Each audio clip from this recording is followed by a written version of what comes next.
सबसे पहले मैं फोर्थ क्वेश्चन देखता हूँ. It says find two consecutive positive integers sum of whose squares is 365. तो क्या कह रहे हैं, दो आपने कंसेक्यूटिव यानी एक साथ इंटीजर्स निकालने हैं एंड उनके स्क्वायर का सम भी 365 होना चाहिए. तो अगर एक मान लो अगर 4 है तो उसका कंसेक्यूटिव इंटीजर क्या है 5, 7 का क्या है 8, ऐसे. तो अगर मैं जनरली एक ले लेता हूं नंबर x, तो उसका कंसेक्यूटिव इंटीजर क्या होगा x+1, राइट. देन वो कहता है कि दोनों का स्क्वायर का सम भी 365 होना चाहिए. तो यानी इसका स्क्वायर प्लस इसका स्क्वायर, उनका सम 365 है.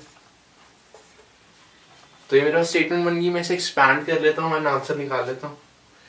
तो ये बन गया x² एंड इससे क्या बन जाएगा, ये a प्लस बी स्क्वायर की प्रॉपर्टी है. तो ये बन जाएगा a² plus b² plus 2ab, right. तो यानी x² प्लस 1 का square plus 2 into x into 1 is equal to 365.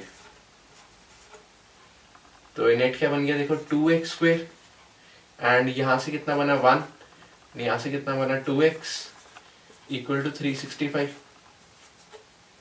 तो इसको इधर ले आते हैं तो ये बन जाएगा 2x² प्लस 2x माइनस 364. अब देखो उसको छोटा कर सकते हैं क्योंकि 2 कॉमन हर एक में आ रहा है. तो 2 कॉमन हर एक में आ रहा है, मैं उसको राइट हैंड साइड पे ले जाके 0 के इक्वल कर देता हूँ. कैसे कहता हूँ देखते हैं.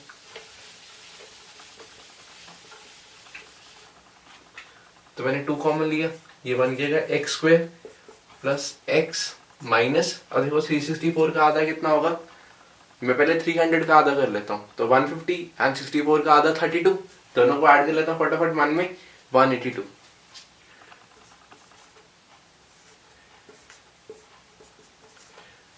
मैं ट्राई करता हूँ जितनी कैलकुलेशन मन में हो जाए उतना अच्छा रहता है, क्योंकि धीरे आपको इनिशियली आपको थोड़ा प्रॉब्लम लगेगा.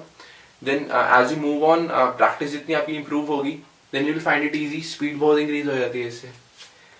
तो देखो अब 2 इधर ले आए होंगे, तो 2 जब इधर आ जाएगा तो इक्वल टू 0 ही बन जाएगा. तो अब आपने इसका सोल्यूशन निकालना है. एंड अब देखो कितने, अब किसके बनाने फैक्टर 1 इंटू माइनस 182, यानी माइनस 182 के फैक्टर बनाने अपने. और ऐसे बनाना कि बीच में 1 बन जाए +1. 2 इंटू, अब देखो ये 91 बनेगा, राइट. अब 91 के फैक्टर्स कैसे देखें. देखो सबसे आसान तरीका मैं बताता हूँ आपको कि अगर किसी भी बड़ा नंबर आ जाए तो उसके अपने फैक्टर्स देखने, आपको पता नहीं चल रहा किससे डिवाइड होता है वो. तो जो भी बड़ा नंबर है, जैसे इसके इसमें 91 है, 91 का रूट निकाल लो. रूट आपने एग्जैक्ट नहीं निकालना, बस एक अप्रोक्सीमेशन लेनी है. जिससे 91 100 के पास है, 100 का रूट मुझे पता है 10. तो मैं 10 से जितने भी नीचे नीचे प्राइम फैक्टर्स है, जैसे प्राइम नंबर्स है, जैसे 2, 3, 5, 7, यही है 10 से नीचे, मैं उनसे डिवाइड करके देख लूंगा 91 को. तो अगर उनसे होते हैं तो ठीक है, नहीं तो फिर वो नंबर प्राइम नंबर ही है. तो इस केस के अंदर समझ आया तरीका, राइट, कि जो भी नंबर है उसका रूट लो, अप्रोक्सीमेट कर लो.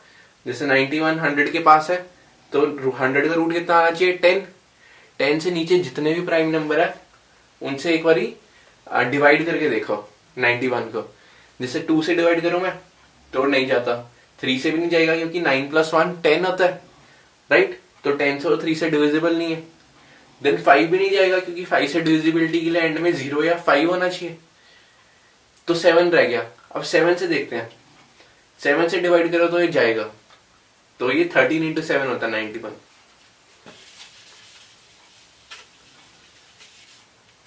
तो ये आ जाएगा 13 इंटू 7. ठीक है. वैसे तो आपको टेबल्स याद होने चाहिए, अगर नहीं भी है फिर भी आप चेक कर सकते हो, ज्यादा स्पीड में फर्क नहीं पड़ेगा. देन अब हम ये देख लेते हैं. अब आपने इसको ऐसे बनाना है कि +1 बन जाए. तो कैसे कंबाइन कर सकते हैं.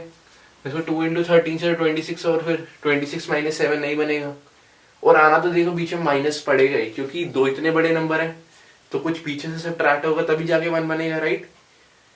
अब देखो मेरे को दिख रहा है कि 2 इंटू 7 14 होता है और 14 माइनस 13 प्लस 1 बनेगा।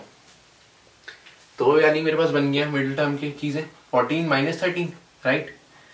तो मैं इसको अब लिख लेता हूँ एक्स स्क्वायर प्लस 1 की जगह, ये पहले 1 इंटू एक्स था ना, तो 1 की जगह क्या लिख सकते हैं 14 minus 13 x minus 182 equal to 0। तो ये बन जाएगा x square plus 14x minus 13x minus 182 equal to 0। तो इसमें से देखो मैं x कॉमन ले लेता हूँ यहाँ पे, तो बचेगा x प्लस 14 एंड इधर से देखो 13 कॉमन लेना पड़ेगा क्योंकि 182 के फैक्टर्स में है ना 13, एंड सॉरी यहाँ पे माइनस आएगा। तो 13 अगर मैं ले लूंगा कॉमन तो देखो इधर तो x बचेगा। अब इधर कितना बचना चाहिए, तो माइनस कॉमन हो गया, ये बीच में प्लस आएगा। तो एक तो चीज तरीका ये है कि आपने फैक्टर्स इधर लिखे हुए थे, 13 अगर चला जाएगा तो कितना बचेगा 2 इंटू 7 14 बचेगा। दूसरा तरीका ये भी है, फैक्टर तो सेम ही बनना चाहिए यहाँ पे, तो यहाँ पे कितना 14। तो ये थोड़ा चालाकी वाला तरीका है कि क्योंकि इससे थोड़ी गलती हो सकती है अगर आप ठीक नहीं चले यहाँ तक, तो आप फैक्टर से देख सकते हो 13 अगर निकाला तो 2 इंटू 7 यानी 14 बचेगा।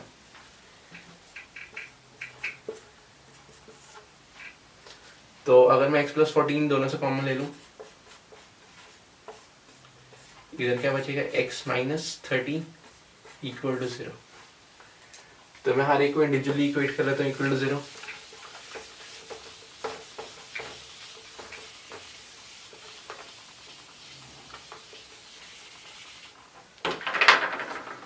तो ये बनेगा x प्लस 14 इक्वल टू 0 और x minus 13 equal to 0।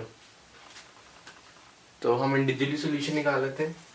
x is equal to minus 14 और x इज इक्वल टू 13। तो ये मेरे सोल्यूशंस आ गए।